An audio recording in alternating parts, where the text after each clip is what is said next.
Welcome to Firmware Update, estimated download time 1 hour. I'm your host, Andrea. With me as always is Emma Carlholm. That would be me. And sitting with me this week as well is Adam Owen. Hello everyone.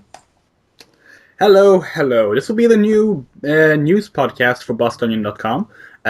We're splitting up the previous podcast, The Final Battle, into two different podcasts, one on Mondays, one on Fridays. But, you say, today is Tuesday. Yeah, we know we're a bit late, scheduling and stuff got in the way. And it's going to be 1 hour long, and we're going to be kicking it off with the news that broke this morning, actually. Xbox One is getting some changes, specifically to its bundle as well as Xbox Live. Xbox One is going to get a new bundle on the 9th of June without the Kinect. That will be $100 cheaper.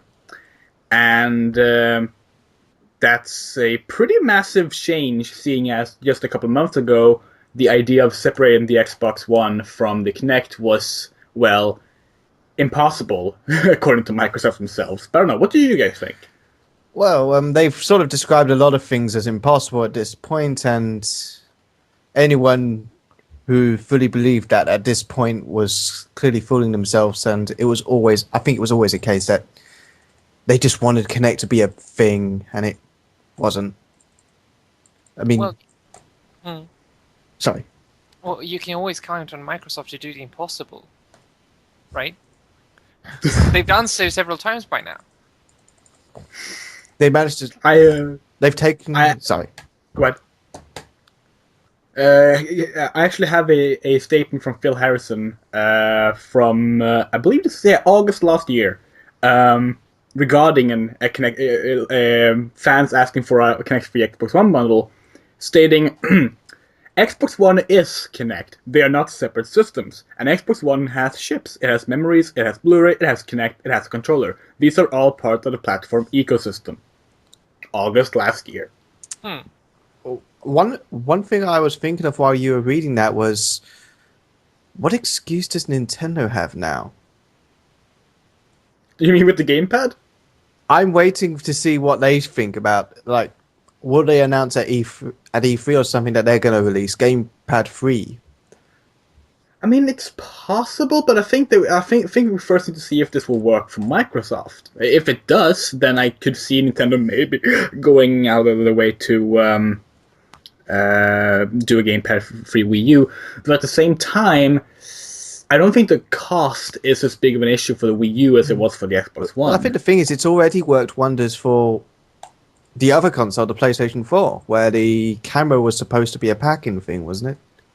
Yes. Unfortunately, it has made the camera pretty much a dead thing in developers' eyes, and that's going to be happening with the Kinect now, which some people will view as a good thing, sure. But then you have people like Harmonix who focus a lot on the Kinect. I mean, I don't know if you guys saw on Twitter, but as soon as Microsoft announced the Kinect-free Xbox One this morning, I saw a lot of subtweeting going on from Harmonix developers, not mentioning Microsoft or the Kinect, but mentioning, well, not the fondest of opinions about general things. So, I believe Nick Chester just tweeted out, "Oh, great," and nothing else. I mean, now the Xbox One is an underpowered PlayStation 4, basically. I mean, what they had that was special about their system was that they had the Kinect. They could do things that the PlayStation 4 couldn't. Yeah, it worked this time, didn't it? I mean, I've heard great things about the Kinect, and the voice recognition is pretty much perfect, and it can see your heartbeat or something. And remember, a year ago, we wouldn't be able to turn on the Xbox One without having the Kinect plugged in and working. Yeah. And nowadays we need it. We obviously don't need it. But how does this work, like, with the whole interface? Because from what I'm hearing from Xbox One people, well, owners, I don't own an Xbox One, so I don't know myself. But from what I hear, the interface is really clunky if you only use the controller, because it's really expecting you to use voice commands everywhere. That's what I've been told as well, and I can only assume they're going to be doing another Xbox New Experience thing like they did for 360 for the controller. A new experience, going back to the old. Yeah, I mean, they pretty much need to, because, I mean, everyone picking this up, I can't imagine them walking through all these weird menus I'm hearing about that. Well, you could just say a phrase, or you go into this menu and this menu and this menu and this menu. No, not gonna happen. You have it's going to be it's going to be have to be changes made to the system in and of itself, for better or worse. But I think more importantly, do you think this will actually help the Xbox One? Because it's obviously Microsoft is getting desperate now, which will be even more obvious when we get to what else they've been doing. But do you think this is do you think this is the right move on their part? Oh, could be. I'm not sure. Like, I can imagine that some people pick up the Xbox One now because hey, it's cheaper and all. But at the same time, there's nothing unique about the Xbox One anymore, like I was saying. Which also means, I mean, the PlayStation 4 is the same price, isn't it? And pretty much most of your friends have a PlayStation 4 by now, I'm guessing, because so far nothing really interesting has been used with the Kinect. So I'm guessing most people have a PlayStation 4 and an Xbox One. Okay, Xbox One is still sold well, but I don't know, like, they're losing their biggest strength just to match Sony in price. I'm not sure that's going to pay off for them. Well, yeah, I mean, there's that is true, and I think that maybe this would have been smart to do in leading up to Titanfall's release to bring out more consoles for Titanfall from players who aren't interested in the Kinect, because that was the big Xbox thing this spring, and like now they don't really have a big Xbox thing until I think Sun's Overdrive is that coming out this year? I don't know. I mean, I guess they can show new stuff at E3 that won't be Kinect. I mean, we can pretty much guarantee E3 will not be Kinect centric on Microsoft's part if they're doing this now. Oh, definitely. They basically have admitted, okay, fine, we give up. Yeah. Fine, fuck the Kinect. Yeah, the Kinect is dead. Yeah, and to an extent, I think that's a shame because I like Dance Central a lot, but there wasn't even a Dance Central on Xbox One, so yeah, I don't care. But yeah, this doesn't change my opinion on getting an Xbox One. I don't know about you, Adam. Do you have an Xbox One? Adam? Did we lose Adam? I think we lost Adam. Adam, I went out. Sorry. Pilot episodes! Oh, there he is. Sorry, I had to go and talk to people and it was... I've ruined everything. This is perfect. I love this. Adam, do you have an Xbox One? I played one this morning. That's not a yes or a no. No, I don't have one. But I did play one when I went to game earlier today. Oh, that's neat. Will this price drop and removing the Kinect, is this to make you more interested in getting one? I'm actually interested in it. As in, I'm thinking about it because I've seen a lot of games recently in the news and coming out soon that have made me very interested in one. The big announcement was Sunset Overdrive. Yeah. After spending ages waiting for a gameplay trailer of some sorts, we finally sort of got one, and it's one of the most interesting games I've seen so far. It's sort of a Tony Hawk-inspired action game, isn't it? It seems like, what if Tony Hawk's Jet Set Radio, Team Fortress 2, and Just Cause 2 all came together? That sounds so good. Yeah, I can see why I like the sound of it. Yeah, that sounds really good. That sounds like I have no idea what that plays like. I must watch. Yeah, that's the thing. It sounds like nothing I've played before. Insomniac are some fantastic developers. I was sort of surprised that I wasn't hearing any news that Sony were going to buy them after Ratchet and Clank and Spyro and all these Resistance. All of these games that they were making were doing so well, and Sony just weren't buying them. And then they made Fuse, which was poop on a stick. Oh yeah, Fuse. Because EA ruined it. Yeah. And I think this... To be fair, it could have been shit anyway. It could. We only had another... I mean, but that's not the point. The point is that this seems to be... We're sorry we made Fuse. Here's something so batshit insane. We can't believe it that we're making it. Yeah, just wait for Sony to make it a brown shooter instead. They're gonna force it. Microsoft. They're gonna force it to make it the next Gears of War. I imagine that, yeah, with Sony, Sony were like, "Can you make another Resistance game?" And Microsoft have said, "Well, what do you want to do?" And although I may never know how Sunset Overdrive came to exist, I love the look of it. I'm looking forward to more previews from that, especially at E3. Mm. Well, that's good. Yeah. The other big thing Microsoft did today was they announced that they will be changing the way Xbox Live works. Specifically, Xbox Live Gold will no longer be required for services such as Netflix or Hulu. Crunchyroll was never requiring Gold to begin with. Really? I don't think so. But will now be part of the regular Xbox Live experience, which means Microsoft finally caught up with modern technology. Thank you, Microsoft. That's about time. Do we still need to pay Xbox Live Gold when we play MMOs? I think so. I think it might depend. Final Fantasy XI was always without gold.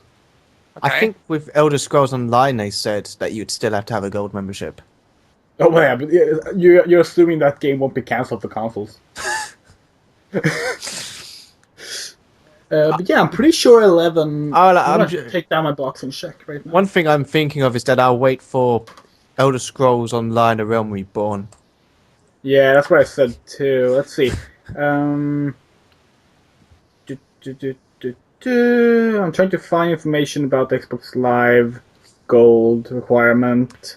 But yeah, I mean, if all their entertainment things are no longer put on the other side of the paywall, that means companies such as BBC and several other state-funded television channels no longer have to go through very heavy debates with Microsoft over whether or not that option should be free to them. Mm. Okay, my box for Final Fantasy 11 does say that Xbox Live paid membership required for online play, but I'm very certain I played it on my non-gold account. Are you sure? Because I seem to remember hearing the exact opposite. Or perhaps they changed it later or something. Well, here's the thing. I sort of have been playing 11 for a couple of years, but I'm going to check the manual as well right now, actually. We're going to the bottom with this. Yes, we are. We're going to find... I mean, I could just Google it, but no. We don't have Google Map here right now. Because here's the thing. The reason that they got around that by you using Play Online, which isn't a multiplayer game, playing that and playing Final Fantasy 11 through Play Online, which meant you could play Final Fantasy 11 online. Oh. Yeah. Well, of course, the problem is the Play Online fucking sucks. Doesn't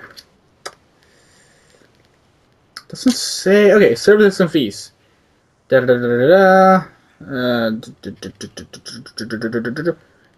doesn't say Xbox Live Gold and services and fees, at least. Nothing there. About billing. Statements. Nothing there. There's so many pages about this. It doesn't mention Xbox Live once in the services and fees section of the Play Online guide. So I'm guessing you don't have to have Xbox Live Gold, and that the box out thing is just a standard thing for all Xbox Live cases. But yeah, no, I am now flipping through the extra pages at the back to make sure that there's nothing I'm missing out. But no, it doesn't say anything in the actual manual about Xbox Live requirement. Yeah, at least, and that's how it works on PS4 as well. Like on PS4, you need PS Plus for multiplayer games unless they're free-to-play games or games that have their own subscription. Isn't it a case of every company gets to decide whether or not they want to be part of the PlayStation Plus scheme? I don't know, actually. I just know that all the free-to-play games like Warframe and War Thunder don't require PS Plus. Yeah, I've played Blacklight Retribution on my account, and it's same here. a free one. Yes, it is. And I'm pretty sure PlanetSide 2 will be as well. I'm looking forward to that one. Yeah, that'd be good. But yeah, so that change is happening to Xbox Live. That's good, I guess. Yeah, Xbox Live Gold is also going to be the games coming with Xbox Live Gold are now going to be Xbox One games as well, and they're going to be using the subscription model that PlayStation Plus uses for it, apparently, where you don't get the game as just a game, but you keep it until Gold expires. Which, from what I understand, that's not how it was before. No, it wasn't. You got to keep your games, and that was like the one pro they had over PlayStation Yeah, Plus. that's changed. I hope that means you get more games. On the positive side, the next free game is Dark Souls, which is a good game. And if you read the review on BossLane.com from last week, Dark Souls 2 is not as good. So you can stick with Dark Souls. There's a plug for the review by Polydon. I was just checking it out. It's a really good review. And I'm getting hate mail for it. I'm not the one who wrote it, okay? I haven't even played Dark Souls. Oh great, now I'll get hate mail for that instead. Fuck. You cannot win. You cannot win. Which we learned today, learned this week as well with Tomodachi Life. Yeah, everyone came out of that. That's a sick. Yeah, everyone came out of that pretty sad. Yeah, so to back up and give the backstory here, Tomodachi Life, or Tomodachi Collection as it's called in Japan, Friend Collection basically, is a little fun, quirky game on the 3DS. First game was on DS, where you have little Miis and you meet other Miis and you can play around. You can do stupid sketches and basically have a really wacky, cartoonish sitcom life with all your friends. It's really, really cool looking, and it's been getting it has a decent fan base in Japan, and it's now coming to the West. In Japan, when the game launched on 3DS, there was a glitch that made it possible for gay relationships to be in the game. It also caused a save data glitch, which is important to note. So all this was patched out of the Japanese version with a post-launch patch. But when the game was brought into localization, a lot of people want Nintendo to add back the gay relationships as a feature, because there's a lot of gay gamers as well, myself included, who really, really want to be able to have their character represented in a game that's all about your own characters and your own relationships with other characters. Yeah, I mean, when I first saw this game and it was talking about how all of these Nintendo executives were having fun adventures together, I think that was the first thing I thought of, where a lot of the people I know, that's the sort of thing I can imagine them doing in real life. And I thought, yeah, let's have just them Miis just get up into stupid situations. Yeah, it looked a lot of fun. Like in the reveal trailer for the English version, you have Bill Trin and Reggie and Satoru Iwata and Miyamoto like on stage singing rock music, and them dancing around a Virtual Boy as if it's a god. Them trying to date Samus, which I actually found a bit creepy, but whatever. It looked like a lot of fun, but of course there's like a large percentage of people won't be able to even have their own sexuality represented in the game. And in a game that has sexuality, because remember, heterosexual relationships and children is possible. That's a bit of a shame. And Nintendo issued a statement. This is from May 7th, so it's almost a week old now.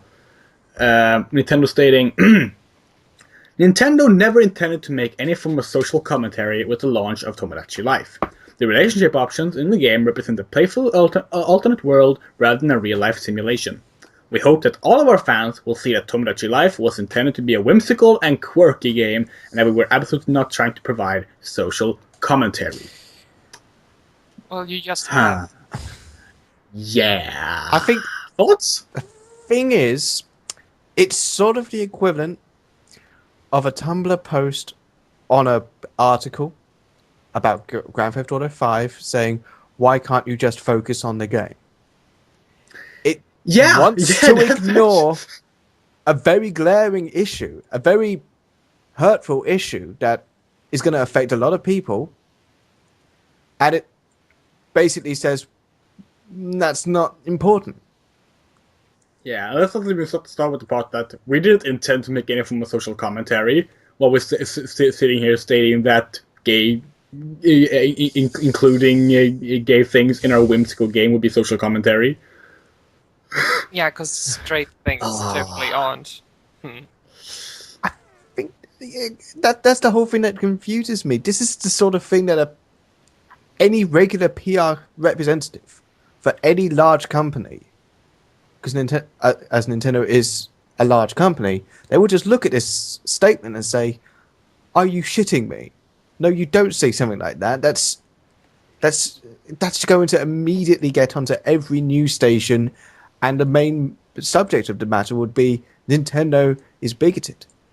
Yeah, some people have tried to spin it and saying that, what they meant to say was, we never intend to make any social commentary, but now since we have, as if that would make it better. But, no, it's just, the statement is just flawed in so many ways. So is that argument just Nintendo jumping up from the ground shouting, "Allow me to play devil's advocate"?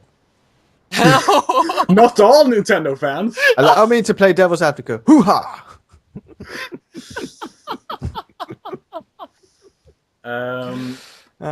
But you said that regarding like fan reactions, like the Tumblr post in Grand Theft Auto 5 and stuff like that, reminds me of some of the reactions that defenders of Nintendo in this case, I want to say Nintendo fans, that's unfair, have had here, saying that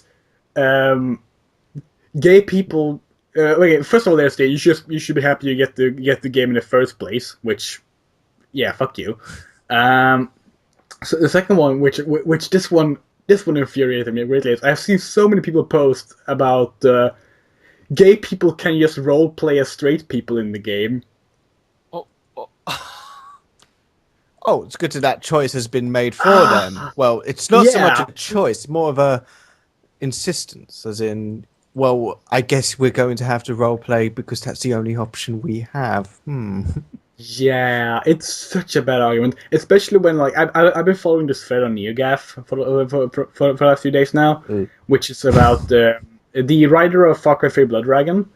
I forget his name, but he's openly gay, and he talked about the AAA industry, saying that he don't see a AAA game having a canonized gay character, be a gay main character protagonist being a thing we will see anytime soon. Now, to avoid spoilers of a certain game, I will not correct that statement with a proof to the contrary, because that would be a spoiler for a particular game. But I have read through half of that thread, which is way more than it sounds like, and so there are so many people confirming what he says while trying to say he's talking bullshit.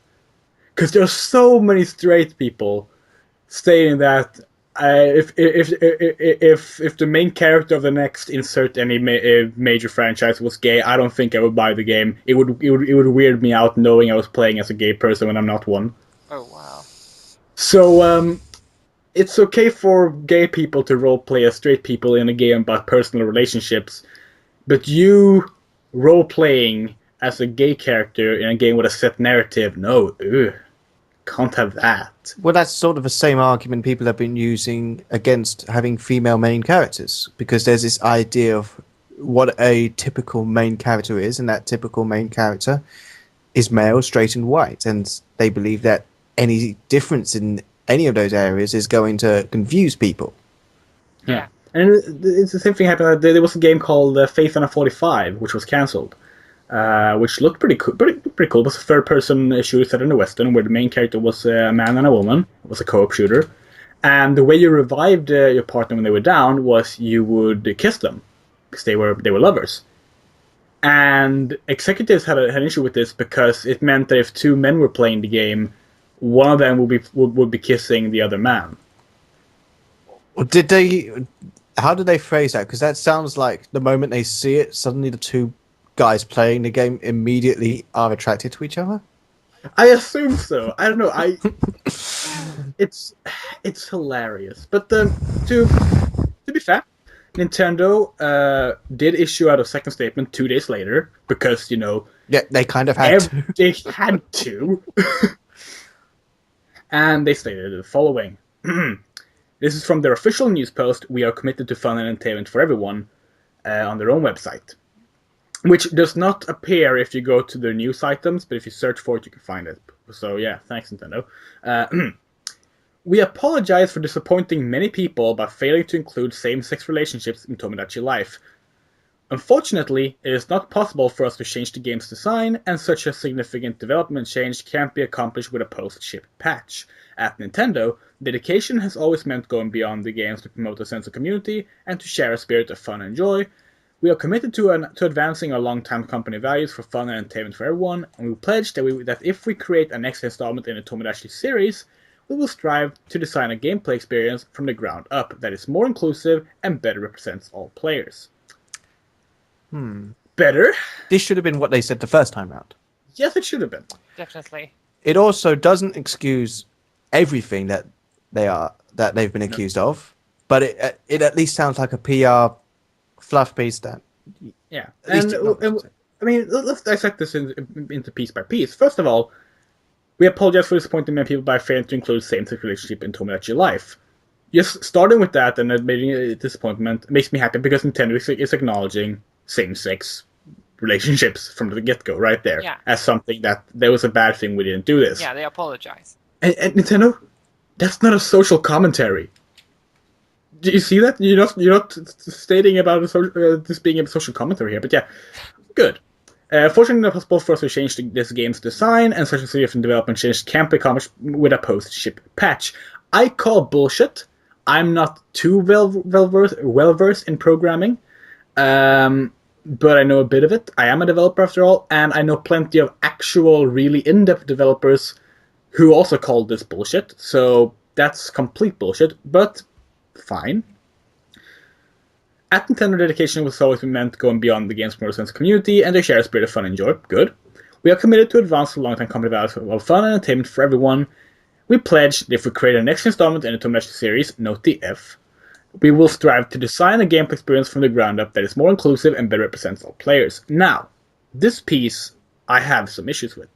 On one hand, I really like it because they state that more inclusive sequel, that's a good thing.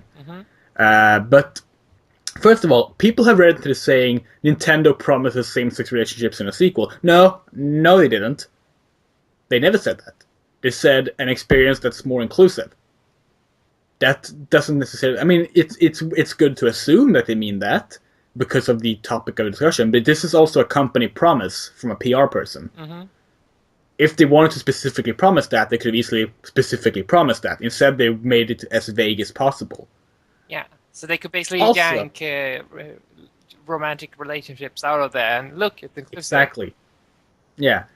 Also, there's the fact that they will strive to do this. Doesn't mean they will succeed.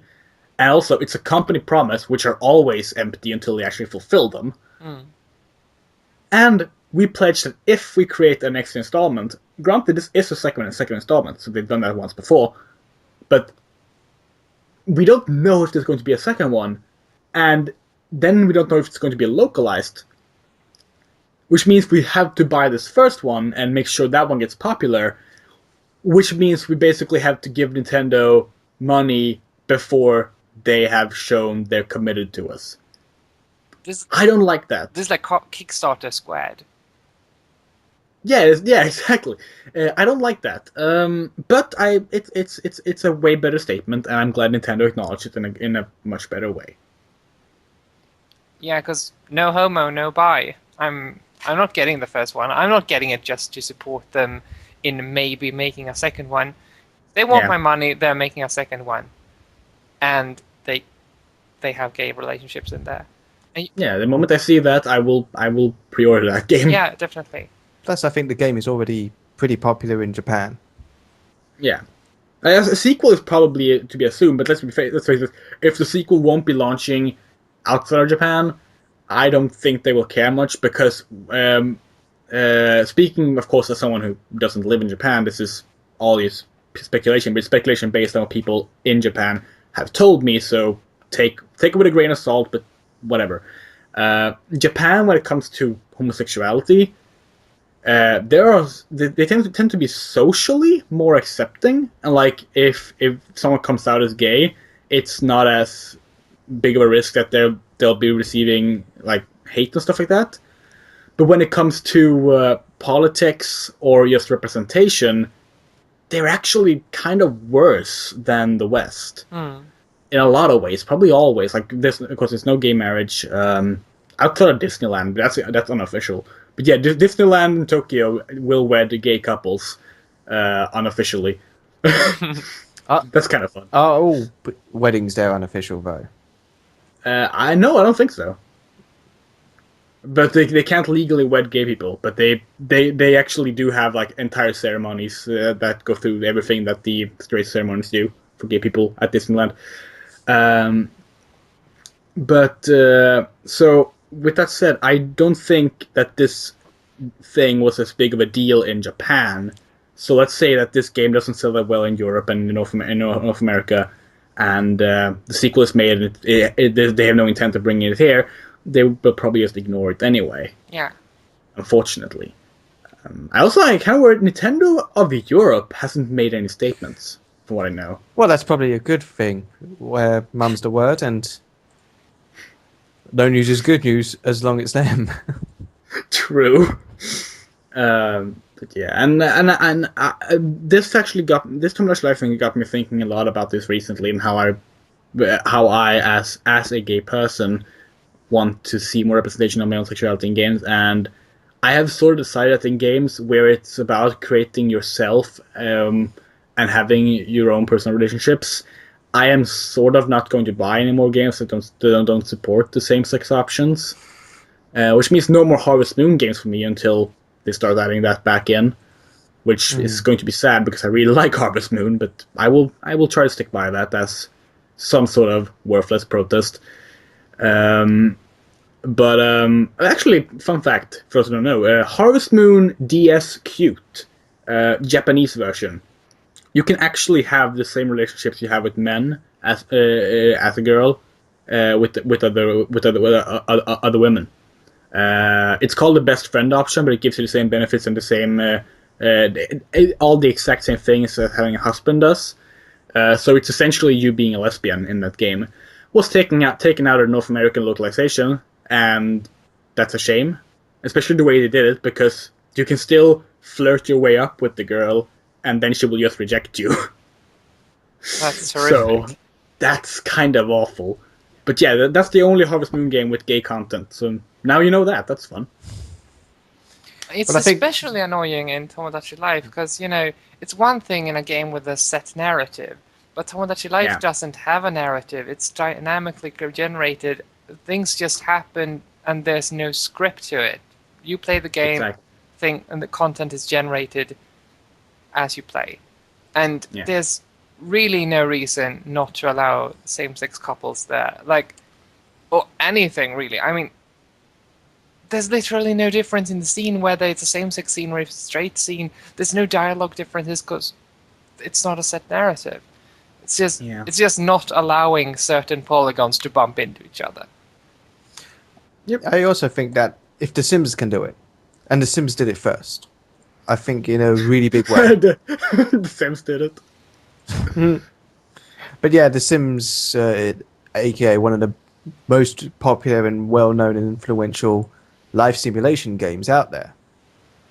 The homosexual relationships were there from the very beginning.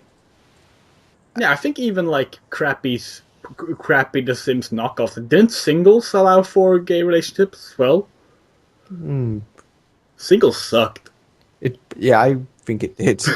But yeah, I mean, Sims 4 has been in the news recently for that very reason as well, where Russia has made the game 18 and over because of its homosexual relationships. Of course they have. Because, yeah, Russia's so popular these days. Yeah, I heard they were booed at Eurovision. They were. It was wonderful. Ooh. Next. Oh, do you have something to say? Yeah, I was just going to say that this isn't new from Nintendo, because I hear that there's The Sims, when played on a Nintendo machine, actually actively removes gay content. You can't have gay characters in The Sims when playing on a Nintendo console. I haven't checked. I haven't tried this out, but I will take your word for it. But if it's the Game Boy Advance games, those actually have a structured narrative, and I don't think you can get with pretty much anyone anyway in that game. Oh, okay. But the other ones, I don't know, because I only played the Game Boy Advance ones because they're the only good console Sims. They're awesome RPGs. How backwards? It's so they're so weird. The Sims Busting Out and The Sims 2 and the Herbs, I think, on Game Boy Advance are narrative-based RPGs. Yeah, it's like Persona. Well, it's a very simplified Persona. Yeah, there's no combat. Yeah, I mean, I think I had the. I remember when I got a Nintendo DS, my first games were Super Mario 64 DS and the Herbs. Yeah. Which was just a Game Boy Advance game. Yeah. Ah, that was good. It was fun. But, yeah, basically you have all these sim stats, like in the PC version. Mm-hmm. And you need to keep them good as well, while still doing quests and running around the town. It's really fun. Alright, Emma, you want to take this next one? Yeah. Yeah, we had a leak. Oh, I think all of video games journalism has been ruined. Yeah, the E3 schedule was apparently leaked. Well, we put apparently in like size 72 font. It's big and flashing apparently. Yeah. Or as this rumor is making its way throughout the internet, and everybody's posting it everywhere. It's great. So what should we do? Should we just walk through point by point or something? Let's do that. Well, I think we should all have our own separate company to announce all the games from. I take Nintendo. Damn it, I want Microsoft. Okay, yeah, I guess I'll do Sony. Right, Microsoft. So the games that they are going to announce are Fable Legends gameplay trailer. Okay. Forza Horizon 2. You know which one I want to. Sure. You know which one I want to announce because it should be first, but I haven't announced it yet. Yeah. Gears of War 4 gameplay. DirectX 12. Halo 5 tech demo. Kinect TV and shows. So someone's using it apparently. Call of Duty Advanced Warfare. Quantum Break.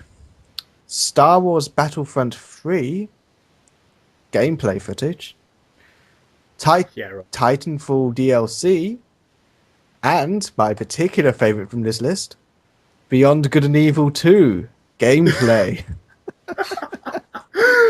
Okay, so yeah, where to start on this one? I remember when I first saw this list, this specific Microsoft list, I pretty much said to everyone, look, if Microsoft announced that, similar to how Bayonetta 2 is published by Nintendo, Beyond Good and Evil 2 is funded and published by Microsoft, I want to run around to every single person's house who cares about this and just laugh.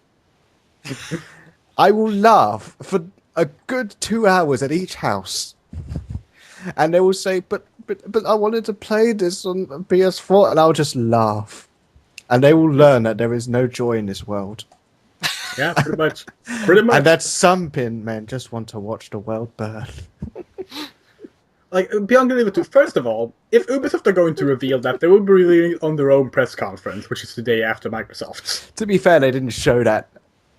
They don't show either Ubisoft or EA's press conference lineups, so it could be anything. Yeah. Yeah, but but Ubisoft is after Microsoft's press conference. Yes, this would be the unveiling event. Yeah. And then Forza Horizon 2. Wasn't Forza Horizon the game that, Forza fans didn't like? I heard it was good.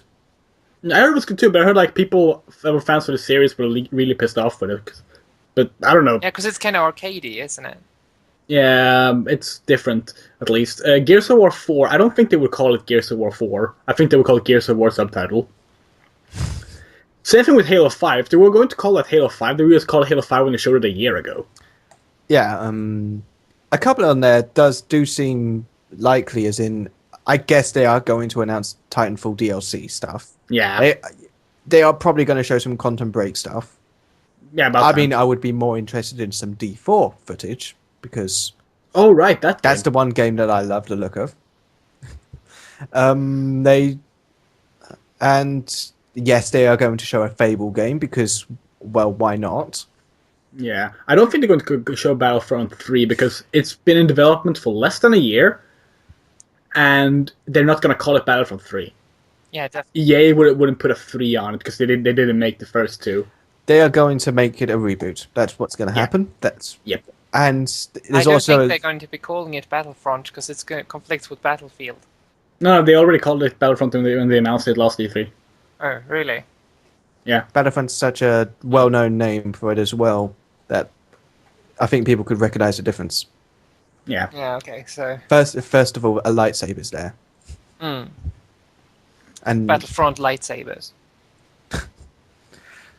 that is that one. Or imagine if that's Xbox One exclusive. Kinect use again for the lightsaber combat. Star Wars Connect 2, you'll like it this time, I promise. Hey, I like the first one. When I didn't play it, but when I saw it at GameX, and I saw this little kid playing it, it was the most adorable thing I've ever seen. I wanted to buy a Kinect and the child right away. But yeah, I mean, also playable on the show floor is all the third-party games and stuff like Quantum Break. I would actually kind of like to see some gameplay footage of that. And I assume they are going to. FIFA 15, Dragon Age Inquisition, Middle-earth: Shadow of Assassin's Creed, and Sunset Overdrive, which will be cool. Yeah, man, come on. They're going to show Sunset Overdrive on the conference. Like, that one's pretty much a given, too. I'd say we move on to them and move on to the actual one that sounds the most likely. Sony. Yeah. So first we have Destiny with gameplay. I know that sounds likely. Yeah, we got this last year. Yeah. Got this year. So and we got hashtag Drive Club.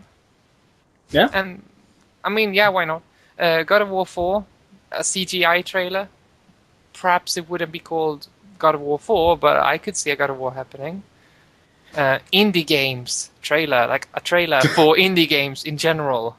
I hope it's a AAA game by Sony called indie games. I think it should be a Super Smash Brothers games, but with indie games. That would be amazing. Yes, that'd be awesome. Yeah, like imagine they could use the PlayStation All Stars engine and just put all of these indie game characters in there. Yeah, put Octodad in there. Yes. Like Tim from Braid. Have Octodad fighting the house from Gone Home. And Tim from Braid. You need Tim. Yes. So that's Indie Games, the movie of the official trailer of the game. And then we have Infamous Second Son DLC gameplay. I mean, I could see that happening. Do they really show DLC at E3 though? I think they do at times. Yeah, I know that they did for Battlefield 3, but I mean... Yeah, it's Battlefield 3. Yeah. And again, this is Infamous, so I guess... They announced Battlefield 3 with the DLC. Yeah. I was there when they did. So, the Order 1886 gameplay. Yeah, why not? Uncharted 4, the Sunken Blade tech demo. Only weird thing is that they mentioned the name of the treasure, and I didn't really do that. But, I mean, I could see another Uncharted. Watch Dogs... Well, yeah, Uncharted 4 was announced. It's just that we don't know the name of it. Yeah. It's just all Uncharted. I think all I know about Uncharted 4 at the moment is that everyone at Naughty Dog's leaving. So... Yeah. Yeah. And then we have Watch Dogs gameplay. And this is really interesting, because apparently they're showing gameplay of Watch Dogs. I mean, this would be, what is it, the third E3 in a row or something? But the most interesting part yeah. is that the game has been out for 2 weeks when they show it off. But I mean, why not? It's a tradition at this point. Yeah, and Sony always do it. I reckon everyone will put on cloaks. I mean, they'll throw some stakes in the air and say, "As the Lord has commanded, let's all watch Watch Dogs again." Yeah, I mean, why not? This is definitely a tradition. The men who watches Watch Dogs. You know, this should happen by now. This should happen. I mean, I'm up for this. There'll be people who, by the end of a conference, will be wondering, wait, where was the Watch Dogs trailer? I have not seen someone hacking into things. This is horrible. E3 is ruined. Yeah, what is this Sony conference? I feel so betrayed. Give me my money back. Wait.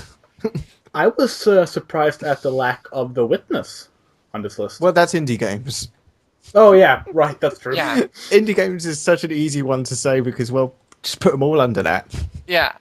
Really, Sony's the only ones going to be showing indie games. Yep, definitely. Okay, so what do we have more? We have Alien Isolation. Yeah, I mean, why not? Playable, yeah. Oh yeah, this is playable on the show floor. Batman Arkham Knight on PS4, sure. Definitely. Destiny. Yeah, I can see that happening. How do you even pronounce this? Disgaea? Disgaea for Vita, sure. Yeah. Hashtag Drive Club. And yeah, sure. EverQuest Next, I mean, yeah, it's already playable. Yeah. So definitely, why not? Hatsune Miku Project Diva F second. Oh my god, Japanese titles. Needs more words. Yeah.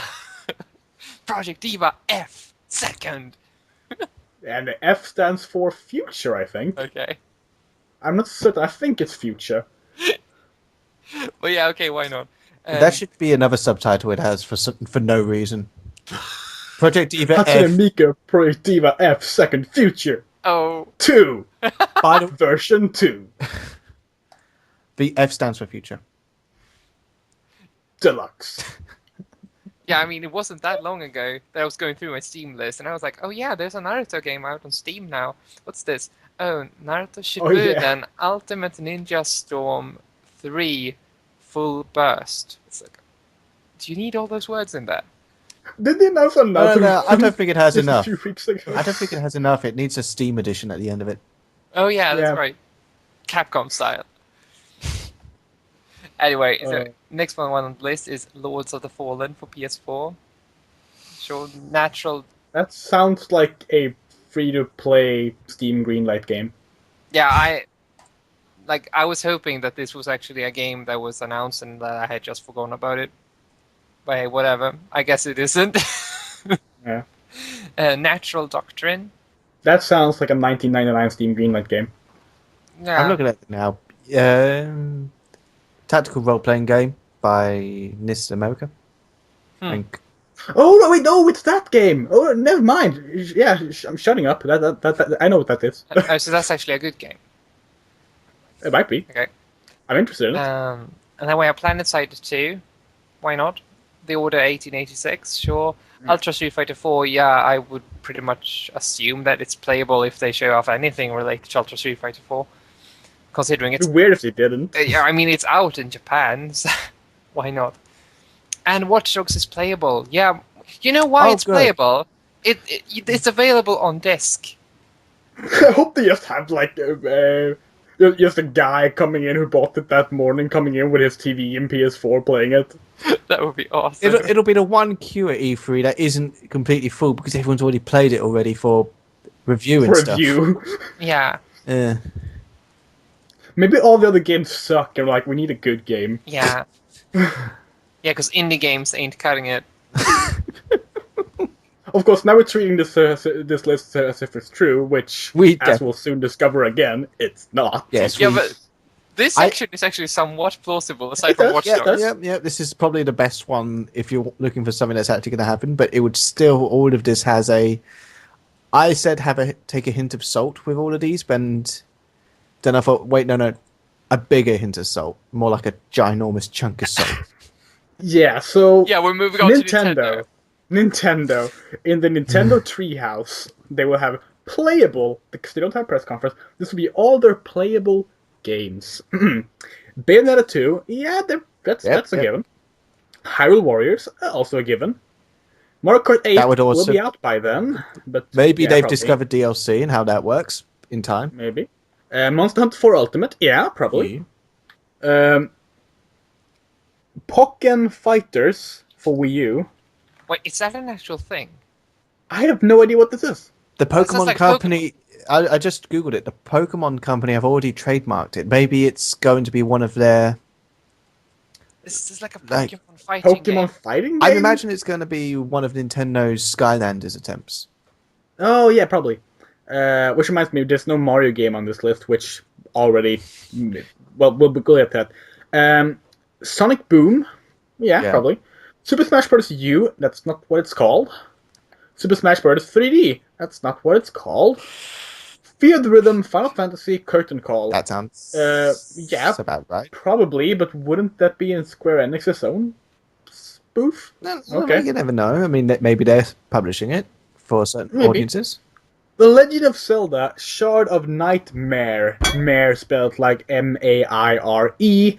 That sounds like a terrible subtitle, and I doubt that's what it'll be called. Wait, did they actually spell it that way? I don't see that. I think so. Wait, no. Sorry. I had dirt on my screen. It looked like an I. Okay, no. Shard of Nightmare. That's a terrible subtitle, and I doubt that's what it's going to be called. But we know they'll be showing off the new Zelda, so yeah. Yeah. Okay, so the last two. First of all, Xenogears Origins. This would, of course, be the final name for X. No. First of all, the developer is not a fan of making sequels or prequels. The only reason Xenosaga was a trilogy was because it was meant to be one really long game. It was split up into parts. Xenogears is a license that Nintendo doesn't hold, unlike Xenoblade, which they do. I guess they could license the title. I don't think Square Enix would be like, yeah, here, have one of our names. Yeah, it would cost tons. And I don't think anyone would ever pay that kind of money just to do that, but it could theoretically happen. So, and also, really, another Origins game? No, I don't see X being Xenogears Origins. No. Yeah. If they wanted to announce a return to that series, that's how they would have announced the game. Not as, look at this kind of Xenoblade game. And then... This is what got me. This is what was... Okay, so before I say what this is, literally the first time I read it, I started laughing so much I had to go away from the keyboard. Emma was here, she can attest to this. I had to lay down in bed and laugh for a full minute before going back to comment on it. Is this true? But, Emma. Yes, this is true. This is true. Every word is true. It was pretty awkward, actually. Nintendo 3DS title from Konami, Castlevania Symphony of the Night 2. Oh, there's so much wrong with this. On one hand, that would be sweet. Yeah, sort of. Yeah. If it sounds almost too good to be true that after Lords of Shadow turned out that wasn't what people wanted from a Castlevania game. In a matter of seconds, they decided, oh, let's get a Castlevania Metroidvania game made. Here's the thing. There's no way. I mean, if it's going to be playable for years at E3, they need to have been working on it for a while. Seeing as EGAP just quit Konami, and Konami's thinking of Castlevania for the last few years was Lords of Shadow, nothing else. I don't see them having started a Symphony of the Night 2 already without EGA being in a playable state, and really calling it Symphony of the Night 2. Really. They might really. They might as well just call it Castlevania New Symphony of the Night. Yeah. They're probably localized it in Europe as just Castlevania again. But you know, I really want a Castlevania to be subtitled that. Castlevania, another one. Yeah, that would be a good subtitle. But in a way, I can actually see this happening. I mean, imagine if they were like, okay, yeah, we need to make a classic game. And imagine if Lords of Shadow 2 and Mirrors of Fate don't turn out very great, which they didn't. We need to have a classic experience for long-time fans. And what more could the fans ask for than yet another FAP Fest with Alucard And let's ignore that Symphony of the Night is a sequel in the first place. Let's just ignore that the first game exists. It's not Dracula X3, it's Symphony of the Night 2. I mean, I could see a marketing department doing that because they're so stupid. Yeah, and it's Konami, so stupid is their middle name, which we'll get to. But I don't know. I don't see this game being in a playable state at this point if we're going to make another 2D Castlevania. It's possible that the name being featured here is a temporary name, and that they're making a 2D Castlevania, sure. With Iga leaving, I think if they were actually developing a 2D Castlevania, especially a sequel to Metroid, the most popular one, I'm pretty sure that Iga wouldn't just be like, fuck it, I'm going to go make my own 2D Castlevania game, like he was a few months ago. Yeah, well, definitely. And then he will put it on Kickstarter. Yeah, I mean, he already said he would, pretty much. So that's the leaked E3 list, which is totally bullshit. On the news show! Yep. Hooray! Hooray! And we have 5 minutes left, so I want to talk about this real quick. Bushiroad pulled a Konami, sort of. Mm-hmm. Bushiroad, the publisher of the K-Lab games, developed Love Live School Idol Festival, which I've been playing in Japanese for a while, and now playing in English. I'll get to why. They just released the English version of Love Live School Idol Festival, which is a rhythm-based game based on a idol franchise in Japan. It has 2 animes and a bunch of singles and concerts and stuff like that. And it's a really fun free-to-play game, and I'll get into more details on that on the Friday podcast. But they released it yesterday, and they still haven't released a press release about it, or a trailer, or a single word about the game being out. It was discovered by people who found it on the App Store without the Love Live name on it. You know, the franchise name. It's just called School Idol Festival on the iTunes Store, and the screenshots only say School Idol Festival. But when you boot the game up, it says Love Live School Idol Festival. The translation seems like okay, good, we got the first draft done, let's release the game, and just not tell anyone about it. And I don't know what they're doing. It's so stupid. But that game is out now, so if you were interested in that game, you should get it for your iPad. It's a free-to-play game, and I can attest to having played like a good 20 hours, maybe even 30 hours if we combine Japanese and English version, and I haven't spent a dime on it yet. And I'm having a blast. It's a really good rhythm game. I'm planning on watching all of the anime up to its most recent episode first before really trying to get into the game. Yeah, the story doesn't really spoil anything. Oh, okay. But yeah. It really just introduces the characters. That's pretty much it so far, at least. I'm pretty well along the story. But yeah, this has been Firmware Update. First episode, pilot episode. I think it worked out pretty well for a first episode. Yay! Yeah, most. So, do you guys have Twitter? Where can people find you? Emma? Yeah, I definitely have Twitter. I can be found at kid_n7. That is KIDD_N and the number 7. Adam? I can be found at Twitter at AdamOwenFTW. And I can be found on Twitter at Andrea_Ritsu. And you can find us all on bostonian.com, writing reviews about games and anime and TV series and movies and all a bunch of fun stuff and original articles too. Thank you for listening, and this has been your weekly Firmware Update.